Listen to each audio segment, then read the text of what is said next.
Alors, pendant que le prophète Mohammed sallallahu alayhi wa sallam était en train, et ici aussi on retient aussi quelque chose. Parce que je disais tantôt que la biographie du prophète, le but, ce n'est pas seulement de faire la biographie, c'est-à-dire que on est seulement non libre, non, c'est pas ça le but. Le but, c'est qu'on prenne des leçons et que ça nous aide dans notre da'wah. Là, on retient quoi? Le prophète est en train de faire la da'wah. Hein. Regardez, hein. Le prophète est en train de passer dans les maisons en train de prêcher. Qui est derrière lui? Abu Lahab. Qu'est-ce qu'Abu Lahab fait? Il dit, ne l'écoutez pas, c'est un menteur. Il est derrière le prophète en train de dire quoi? Ne l'écoutez pas, c'est un menteur, il veut que vous délaissez la religion de vos parents. Regardez un peu ça.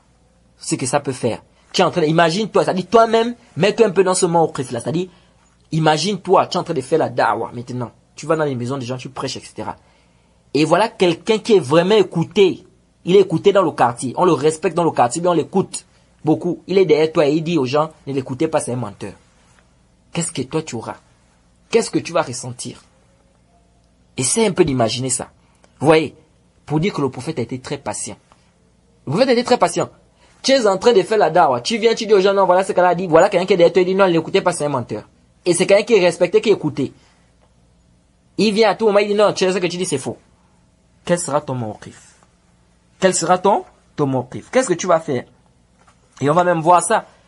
Il y a eu des situations même où le prophète est en train de prêcher, ou bien le prophète passe, tout le monde est en train de lui pointer du doigt. Et le prophète passe comme ça, les gens sont en train de lui pointer du doigt. Imagine-toi dans ce mawqif-là, qu'est-ce que tu vas ressentir? Tu marches, les gens sont en train de te pointer du doigt. Et tu sais qu'ils sont en train de parler de toi. Et ce n'est pas bien. Qu'est-ce que tu vas faire? C'est pour dire que les frères, le chemin de la da'wah, c'est un chemin où il y aura des difficultés. C'est un chemin où il y aura des problèmes. Faut déjà te préparer. C'est-à-dire, mets-toi déjà ça en tête. Que quand tu vas payer les gens vers le haqq, vers la vérité, tu auras des problèmes. Il y a certaines personnes qui disent non. Mais est-ce que ça veut dire que c'est wajib? Ça veut dire que forcément tu auras des problèmes? On ne connaît pas des gens qui sont passés depuis les prophètes et ceux qui ont suivi les prophètes. On ne connaît pas des gens qui ont prêché la da'wah propre sans qu'il n'y ait eu des problèmes. Vous voyez, on aura des problèmes. Et c'est pourquoi on dit quelqu'un qui fait une da'wah, je dis bien une da'wah propre, et puis tout le monde t'aime, tout le monde est d'accord avec ce que tu dis, il faut vérifier ça. Ça vraiment, il faut revoir ça. Il faut quoi? Il faut revoir ça. C'est évident que quand tu vas faire la da'wah, les gens, tu auras des problèmes. Parce que les gens n'aiment pas quand on leur dit ça c'est faux ce que vous faites là. Ou ça c'est pas bien ce que vous faites. Les gens n'aiment pas ça. Qu'est-ce que les gens aiment? Ils aiment quand tu leur dis que oui, ce que tu es en train de faire c'est bien. Vous allez voir ça. Même les amis c'est comme ça. Vous allez voir 2 personnes ou 3 personnes, ils sont ensemble. S'il y a un qui aime souvent faire des reproches à tel ou tel, ils vont s'écarter de lui. Même si ce qu'il dit est vrai, ils vont s'écarter de lui. Ils aiment quoi? Celui qui fait quoi? Celui qui confirme. Même si tu es dans l'erreur, il te dit oui, ce que tu fais c'est bien. Vous voyez. Donc c'est évident. C'est pourquoi le cheikh Mohammed ibn Abdul Wahhab, il a dit quoi dans son livre? Dans Usul al-Thalatha. C'est très important de comprendre ça. Quand il a parlé là, il a dit quoi? I'lam rahimakallah annahu yajibu alayna ta'allumu arba'i masail. Al-ula al-'ilm wa huwa ma'rifatu Allah wa ma'rifatu an-nabi wa ma'rifatu al-islam bi adilla. Après il dit quoi? Al-thaniya al-'amalu bih. Al-thalitha ad-da'watu ilayhi. Et al-rabi'a as-sabr 'ala al-adha fihi. C'est très important. Il a dit il est obligatoire à tout musulman de comprendre 4 choses. Premièrement, la connaissance. Et il a dit la connaissance ici, c'est la connaissance d'Allah, la connaissance du prophète, la connaissance de la religion. Et ensuite, il dit, et faire œuvrer par rapport à cette connaissance-là. Donc, tu as eu la connaissance, c'est très bien. Maintenant, il faut maintenant que tu travailles avec cette connaissance-là. Parce qu'une connaissance avec laquelle tu ne travailles pas, ça ne te sert à rien. Elle a dit quoi? Ceux à qui on a donné la Torah, hein, et ils n'ont pas travaillé avec, ils sont semblables à des ânes qu'on a mis des livres sur eux. Si on met des livres sur l'âne, quel que soit ces livres, quelle que soit la valeur de ces livres, l'âne ne peut jamais, d'abord l'âne est têtu. Donc il ne va jamais comprendre la valeur de ces livres. Ça ne lui sert à rien. Mais pourtant il a un stock de livres sur lui, qui renferme la science. Et elle a comparé ça à un animal. Alors, ici là, le cheikh Mohammed ibn Abdul, qu'est-ce qu'il dit? Il dit, premièrement la connaissance. Il a expliqué. Ensuite il a dit travailler avec la connaissance.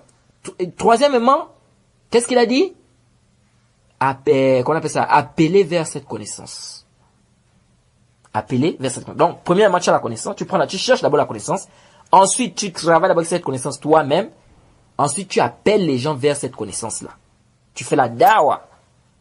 Et maintenant, quatrièmement, qu'est-ce qu'il a dit la partie qui nous intéresse? As-sabr ala al-azafi. La patience dans ce qui va en découler. Pourquoi le cheikh Mohammed ibn Abdul Wahhab, quand vous étudiez les livres, il faut méditer. Il faut méditer. Parce que là, tu vas comprendre beaucoup de choses. Ensuite, le cheikh vient avec quoi? Il dit ensuite la patience dans ce qui va en découler. Parce que le cheikh lui-même, il sait, quand tu vas faire la da'wa, c'est évident que tu auras des problèmes. Alors, il faut patienter.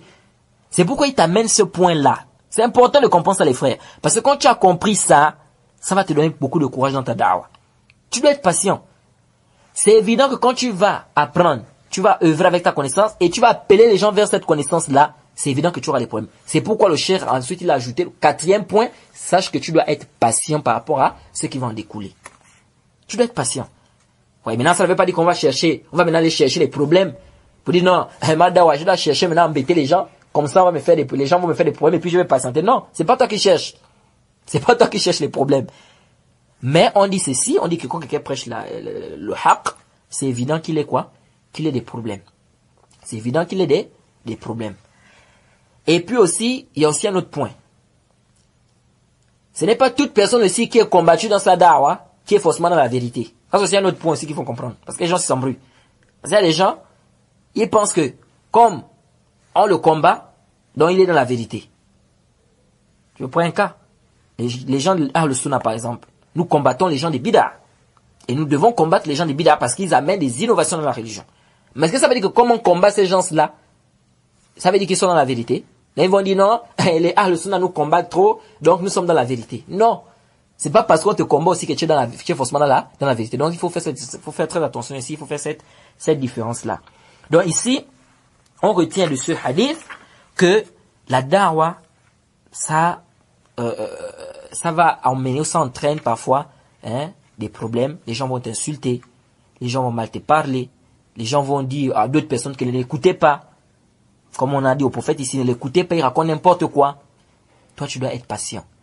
Et ici, ça c'est premièrement ce qu'on retient déjà, il faut être patient. Deuxièmement, on retient aussi quelque chose ici. C'est que c'est venu dans le hadith quoi? Bal yukarrir da'watahum.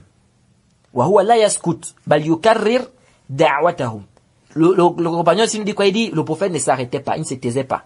Mais il continuait à faire quoi? À répéter ces paroles-là. Donc il disait toujours aux gens, dites la ilaha illallah, vous allez réussir. On retient quoi de là? On retient que celui qui fait la da'wa, il doit être sabit. Il doit être quoi? Il doit être sabit, c'est-à-dire qu'il ne doit pas délaisser la da'wa. Il ne doit pas abandonner la da'wa. Quand on voit beaucoup de frères aujourd'hui, il a commencé la da'wa, il a été un peu éprouvé. Bon, moi, d'abord j'ai appris l'islam pour moi-même. Si les gens veulent s'égarer, ils s'égarent. Moi, j'essaie de parler, ils ne veulent pas comprendre, ils abandonnent. Non, c'est une erreur, mon frère. C'est une erreur. Le prophète est notre qudwa. C'est pourquoi Allah a dit dans le Coran, vous avez dans le messager d'Allah un excellent modèle à suivre. Laqad kana lakum fi rasulillahi uswatun hasana. Vous avez dans le messager d'Allah un excellent modèle à suivre. Le prophète est notre modèle. C'est lui notre modèle. Ici, on voit dans la biographie du prophète, on voit bien que malgré les persécutions, malgré les tortures, malgré les insultes, malgré, le prophète est resté stable. Il a continué sa da'wa. Il s'est pas arrêté. Et ici, c'est clair. Le compagnon nous dit bien que le prophète n'a pas arrêté. Il a quoi? Il a persisté. Donc, toi, tu dois persister dans ta da'wa. Tu n'as pas suivi plus que le prophète. On avait vu l'histoire où le prophète est tenté de prier. On vient mettre des déchets sur lui et on se moque de lui. Imagine, toi, tu es devant les gens comme ça, tu viens prier, on met des déchets sur toi, on se moque de toi, devant tout le monde. Mais qui va accepter ça? Vous voyez? Donc, le prophète, malgré ça, le prophète n'a pas arrêté. Et ici, tu es en train de, je te dis, imagine-toi, tu es en train de prêcher les gens et il y a quelqu'un qui est derrière toi à tout moment.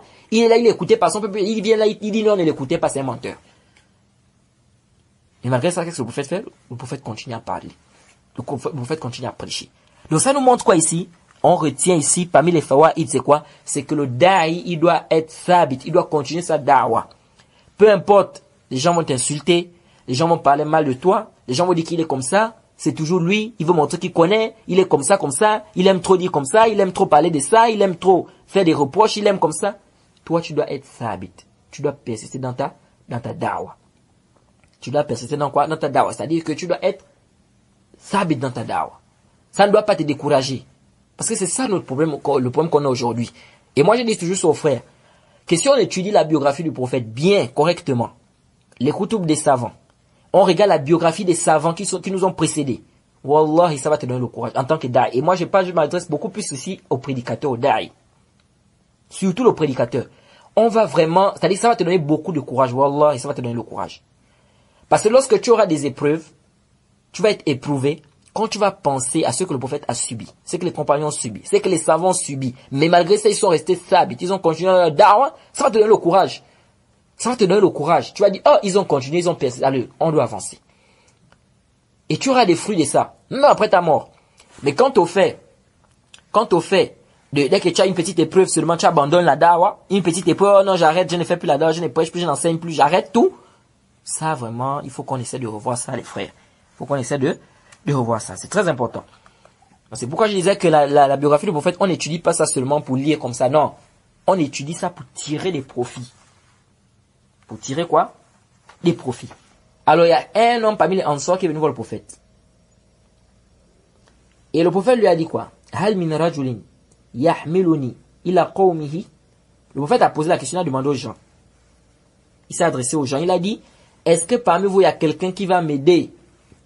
فَإِنَّ قُرَيْشًا قَدْ مَنَعُونِي أَنْ أُبَلِّغْ كَلَامَ رَبِّي عَزَّ وَجَلَّ. Il dit, est-ce qu'il y a parmi vous, il y a quelqu'un qui va me soutenir, qui va m'aider? Car Quraysh, ils m'ont empêché, ou bien ils sont en train de m'empêcher de faire quoi? De transmettre le message de mon Seigneur. Vous voyez, le prophète ici cherche de l'aide.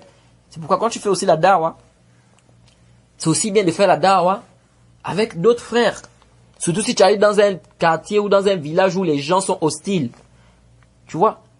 Si tu peux trouver parmi ces gens-là, quelqu'un qui peut t'écouter, qui peut t'aider, ce sera bien. Ce sera bien. C'est pourquoi le prophète a dit ici, est-ce qu'il y a quelqu'un qui peut m'aider à transmettre la parole de mon Seigneur? Parce que les Quraysh sont en train de m'empêcher. C'est-à-dire les Quraysh sont en train de m'empêcher. Et quiconque fait scission d'avec le messager, après que le droit chemin lui est apparu, et suit un sentier autre que celui des croyants, alors nous le laisserons comme il s'est détourné, et le brûlerons dans l'enfer. Et quelle mauvaise destination!